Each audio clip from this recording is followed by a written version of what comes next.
Renaissance men and women are few and far between these days, but my guest Benjamin Radford is about as close as they come. As a writer, investigator, and skeptic, Radford has shed some much-needed rational light on all sorts of paranormal phenomena, including psychics, ghosts, exorcisms, so-called miracles, stigmata, lake monsters, UFO sightings, crop circles, and Bigfoot. Wait, Bigfoot isn't real? Oh, man. Well, when he's not dashing my dreams of one day meeting a Sasquatch, he's podcasting, creating board games, contributing to Snopes.com, and speaking at universities and conferences. See? I wasn't lying about the whole Renaissance man thing. Here's Bigfoot dream crusher, Benjamin Radford.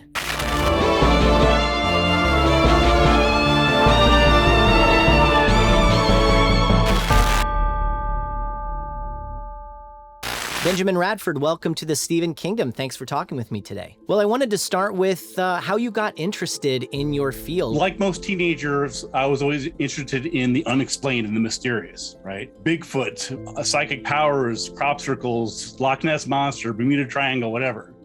But gradually, as I looked more closely at it, I realized that there was very little actual investigation.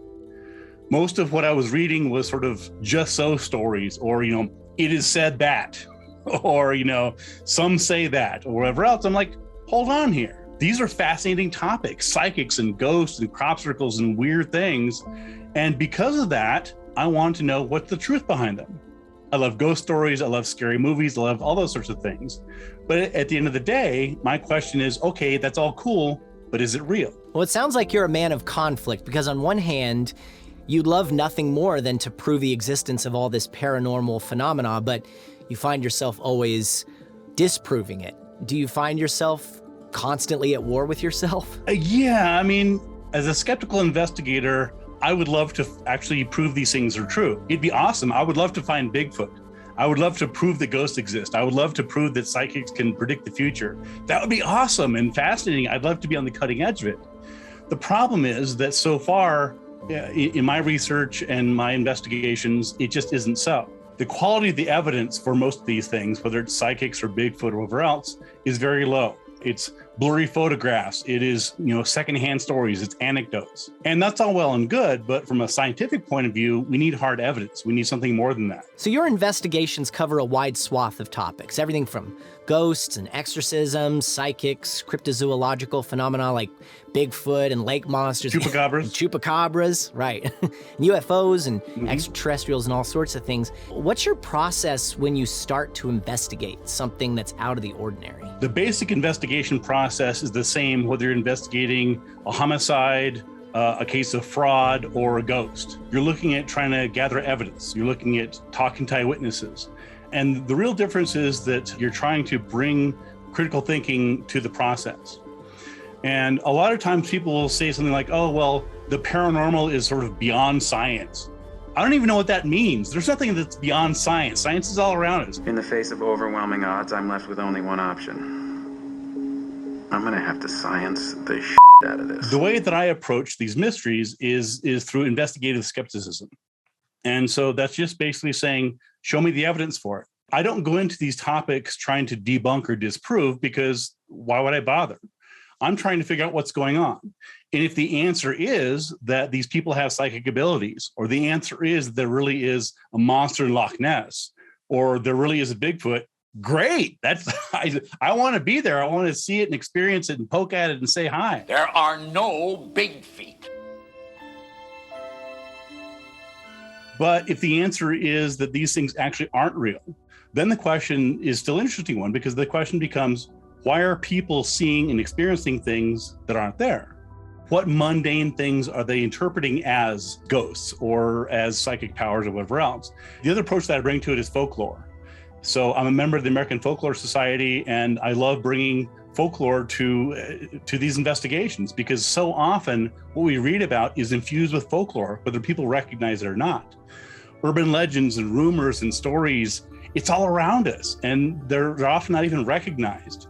And so when you bring in a folkloric perspective, suddenly things tend to make sense because you see patterns. You see patterns in claims, in eyewitness accounts, in stories. You see the same stories sort of recur in ghost stories and legends. And when you understand it through that prism, oftentimes it's more solvable. Yeah, I did want to touch on that. Stephen King goes to great lengths in the novel Carrie to ground this fantastical notion of telekinesis with all sorts of real interstitials like news articles and textbook excerpts. And I'm just wondering what you think of his approach to that. It was really pretty interesting to me. As somebody who has spent years investigating these weird things, it was fascinating to sort of see this novel that was written in, I think, 1974, how King sort of weaves in his and popular culture assumptions about psychokinesis. It's one of those things where everybody brings their own worldview to entertainment, and you could call it baggage, if you will. I don't necessarily mean that negative way, but we all bring our perspectives to it, right? A book read by 1,000 people is 1,000 different books. And that's certainly the case with Carrie.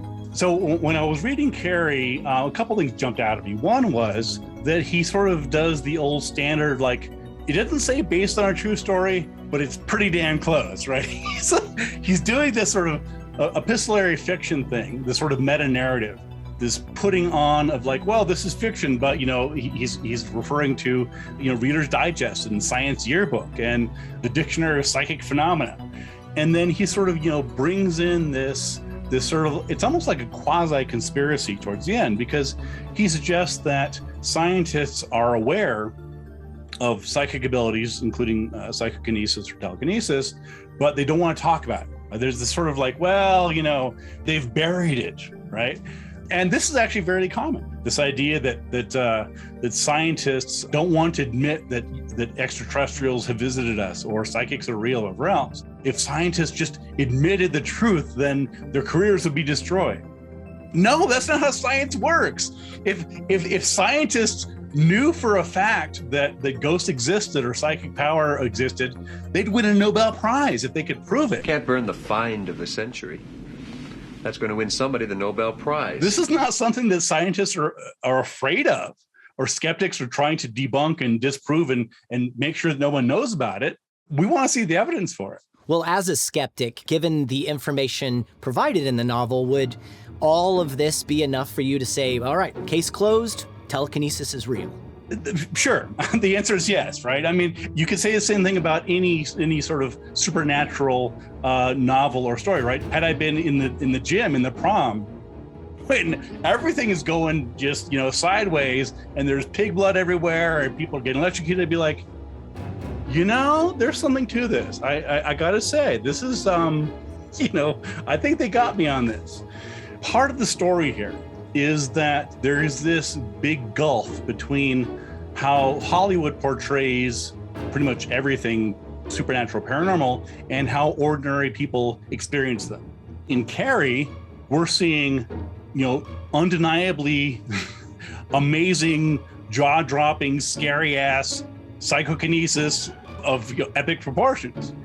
In real life, when you talk to people, even people who are hardcore psychic believers and psi researchers, they will tell you that, of course, the sorts of effects they're finding are very, very small. As someone who's investigated telekinesis cases before, what do you think of Stephen King's portrayal of TK and Carrie? In the novel, Carrie is experiencing things that are sort of changing and things that are forced upon her and that are scary, right? Menstruation and telekinesis. These are things that come unbidden to her. She's unfamiliar with them. Although, of course, in the novel, she has a brief episode when she was much younger. But in both these cases, you have something that is scary and empowering at the same time. And this is a common theme, right? So, for example, you'll often hear about the reluctant psychics. Oftentimes, when you talk to psychic mediums or people who claim to have these abilities, they will say flat out, I never wanted this power. It was just given to me. I first sensed it when I was a teenager, but I didn't want this and I don't want this. You don't want no part of this shit. I would love this, right? I mean, like, oh no, you don't understand. It's such a burden to, I'm like, well, If it really bothers you that much, then number one, why do you have your psychic hotline set up, and why are you charging people, $85 an hour for your readings? But you see this over and over again. Of course, in Carrie's case, she's not helping anyone else. She's killing people left and right. But in most cases of psychics, in the real world, there's this sort of altruistic notion about it. There's a sort of like, well, it's a burden, but I'll use my powers. By the way, I take PayPal or check. The bigger context here is that psychic abilities really covers a broad range, right? So there's precognition, knowing the future. There's clairvoyance. There's clairaudience, where people claim to be able to hear things that occur in far distances. There's a version of what was called remote viewing, where people claim to see, like literally see or imagine in their minds something that's going on across the country, around the world, things like that. But psychokinesis is sort of unusual in that it's more demonstrable, right? I mean, we're talking about ostensibly things that can be videotaped and verifiably seen. Part of the reason that many people believe in psychic abilities is they assume, and this is something that Stephen King plays on in Carrie, that there is some underlying physiological basis for it, right? And so in King's case, in Carrie, we're told that there is a PK gene, right? There's some sort of genetic abnormality or mutation, what have you, that allows her to express this. And by the same token, you hear people talk about how, well, some people have psychic ability because they use more than 10% of their brain, which is not true. Let's just debunk that now. People use virtually all their brains, just not at one time. Let's say the average person uses 10% of their brain. How much do you use? 1.5%. The rest is clogged with malted hops and bong resin. So in the course of a day or a week, you use pretty much all of your brains. At any given time, if you're watching reality TV, for example, Absolutely not! Oh, hell no! you may be using only tiny amount. But it's not as if there's this huge amount of the brain that lies fallow. That's just not how that works. But because that belief is so common, people say, well, it makes sense, right? Like, why is this person psychic and I'm not? Well, I'm only using 10% or 15% of my brain. And this person has somehow harnessed that untapped 90%, which isn't really true. That's one interesting thing that King does in Carrie, is that he doesn't just say this magically happened. He gives a somewhat plausible, to many people, physiological basis for it. So you have this triggering, the onset of menarche and menstruation, and she's going through changes. And of course, it's an awkward time for everybody, not just Carrie. And it's something that we can all relate to. We've all been the underdog. We've all been bullied and picked on.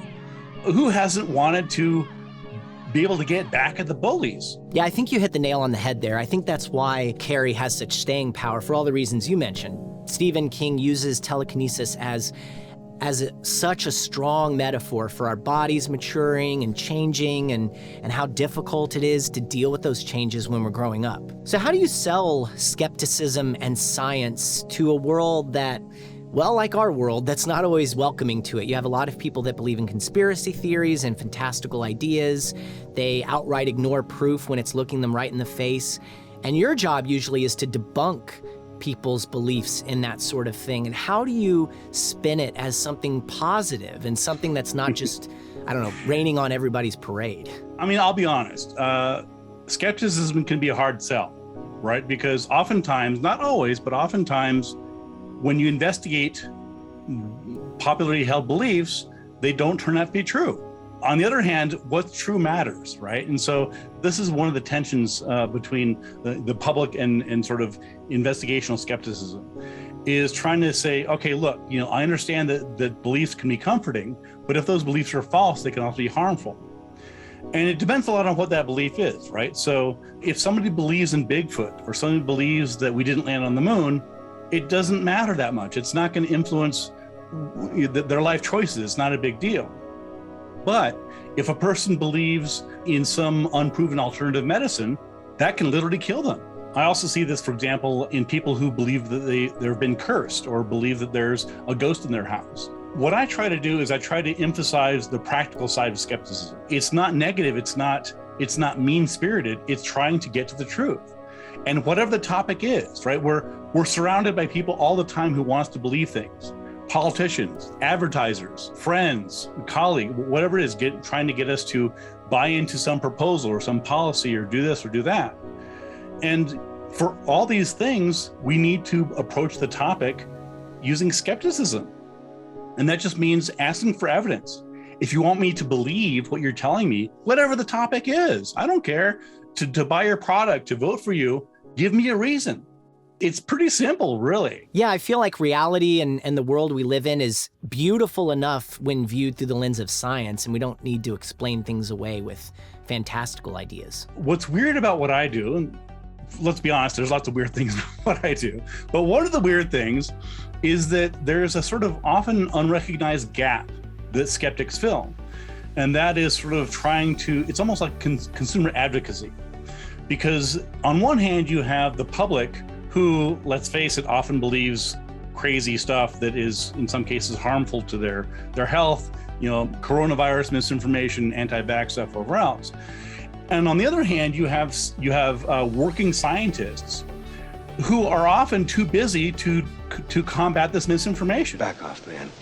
I'm a scientist. It's not that they don't know any better. It's that they're busy doing research. They're busy trying to improve the world. And so there's this sort of gap that is sometimes filled by journalists, but often not. And I sort of see the skeptical point of view as sort of helping to bridge the two worlds, right? Bridge the worlds between the scientific side of things and the empirical side of things, and the public, who oftentimes is misled by misinformation and reality TV shows and things like that. So that's one of the roles that I see. I remember you saying something like that on an episode of your podcast, where psychics, conspiracy theorists, they can make all sorts of wild predictions, and they're wrong most of the time. I mean, every once in a while they're right, the broken clock right twice a day sort of thing. But because they're making so many bad predictions, so many wrong predictions, that there's nobody to really hold them account to that, because by the time you try to debunk all of the false claims they're making, they're already off making new ones. Yeah, that's exactly right. People tend to remember the hits and forget the misses, right? So we remember the times when something amazing happened or they predicted something, but they forget the times when they predicted something and it was wrong, or any number of other things, right? So there's confirmation bias, there's psychological biases. It's just the way our brains work, right? It's not pathological. It doesn't mean people are stupid or crazy. It just means that we need a little help and nudging sometimes to find out what's real about the world.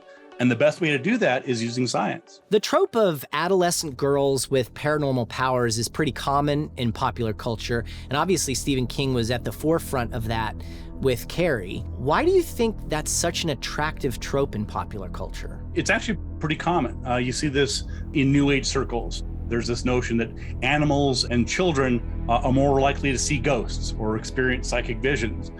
And part of the idea is that they're somehow more open to the world, right? The idea is that, well, after a certain age, you're old and jaded and skeptical, those mean old adults, but if you're dewy-eyed and you see the world through a child's eyes, then of course anything is possible. There's a sort of darker side to that, which is that if you look, for example, at the Puritans, one of the Puritan beliefs was that women are more likely to be possessed by the devil, because it was believed that they are less moral, they don't have the fortitude to withstand the demonic attacks that, of course, manly men do.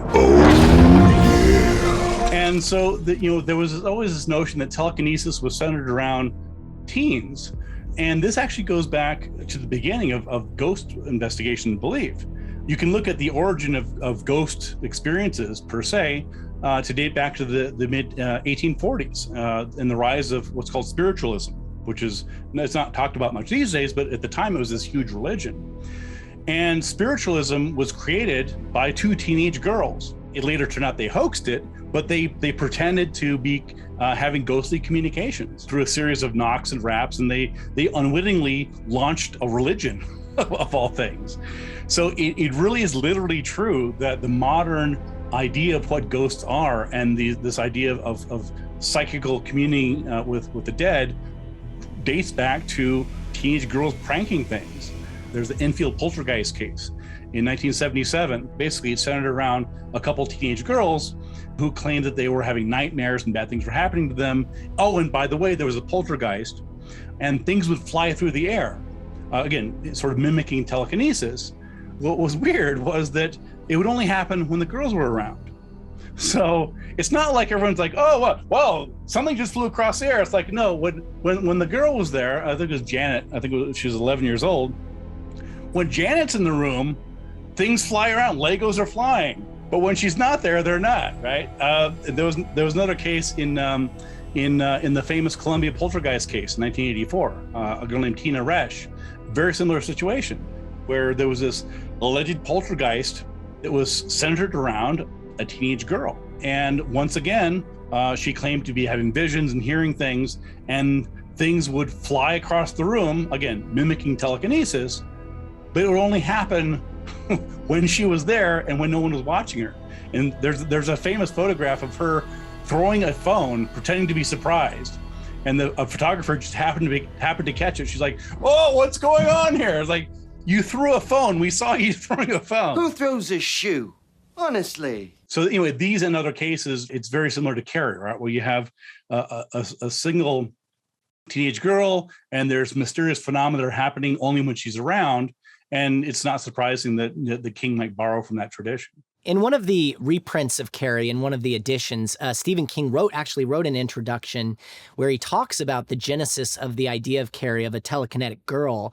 And he references a story in Life magazine from forever ago where this paranormal phenomena would happen only when the girl was present. Sure. And I don't remember if he cites that specific instance that you did, but it does seem like a common enough thing where what seems to be paranormal activity is just rambunctious kids. Yeah, it's a thing. And of course, the idea of supernatural phenomena happening and being centered around a teenage girl who may or may not be pranking. I mean, of course, in Carrie, she's not pranking. I mean, she clearly does have these abilities.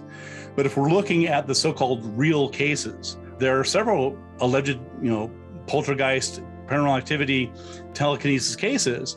Unfortunately, in the real cases, they were almost certainly hoaxes. So there's that. Yeah, definitely not as entertaining. Not as entertaining, but still makes a fun story. From a folkloric perspective, is there something to children having these experiences because it's a reflection of adults being afraid of children, afraid of generational change? Like I'm thinking of the Satanic Panic of the 80s and The Exorcist from the 70s. When you look in Carrie at the religious aspects of Carrie's mother, she explicitly links sex with sin, which is certainly King did not invent that. That goes way back, sex and sin. But we can also look historically, right? Because especially among fundamentalists, they linked sex and sin and power. And this happened during the Salem witch trials, for example. This idea that the power came from young females sort of, coming into their own, if you will, through menarche, through menstruation, sort of becoming women, and in some cases trying to assert their power in a patriarchal society. This is some of the places where, for example, some of the accusations of witchcraft came up. Is the idea that these young girls, they're beginning to assert their power, and what are they doing, right? Are they communing with Satan, late at night on full moons and things like that? And so you have this association with sex and sin and power all sort of coming together. And as in the Salem witch trials, as with Carrie's mom, oftentimes it was women who accused other women. So you have these parallels here, where there's this notion of trying to keep them in their place, right? Sort of try and keep Carrie a prepubescent girl, try and keep these girls from demanding more liberties in the Puritan era, things like that.